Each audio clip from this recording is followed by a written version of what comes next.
नमस्कार मंडळी. सकाळी सकाळी मी चहा ठेवलेला आहे आणि प्रथमेश पूर्व गावाला गेलेत, त्याच्यामुळे आता मला एकटीला चहा घ्यावं लागणार आहे. आणि माझा प्रॉब्लेम असा आहे की ना, मला एकटीला चहा घेतला तर ना मला चहा पिल्याचं समाधान मिळत नाही. मग आज मी काय करणार आहे, यांना जबरदस्तीने चहा देणार आहे, कारण त्यांना चहा प्यायला आवडत नाही. पण तरीसुद्धा माझ्यामुळे ते थोडंसं घेतील. मग आता मी नाश्ता करते त्यांच्यासाठी आणि त्याचबरोबर त्यांना आता चहा पण देणार आणि मी स्वतः पण घेणार. आणि चहा पिला ना तरच मग मला छान वाटेल.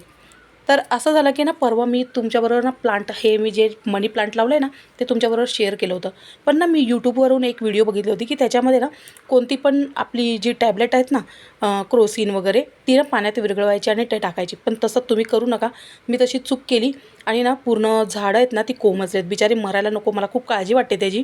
बघा ना, किती मेहनत करून लावली होती मी आणि एवढी टवटवीत होते आणि एकदम कोमेजून गेलेत. आणि ही साडी मला प्रथमेश पूर्वाने गिफ्ट केली आहे वाढदिवसाचं. पण ते गिफ्ट इतक्या उशिराने आले, म्हणजे काल. मग आता ही मी नेसून दाखवेन तुम्हाला.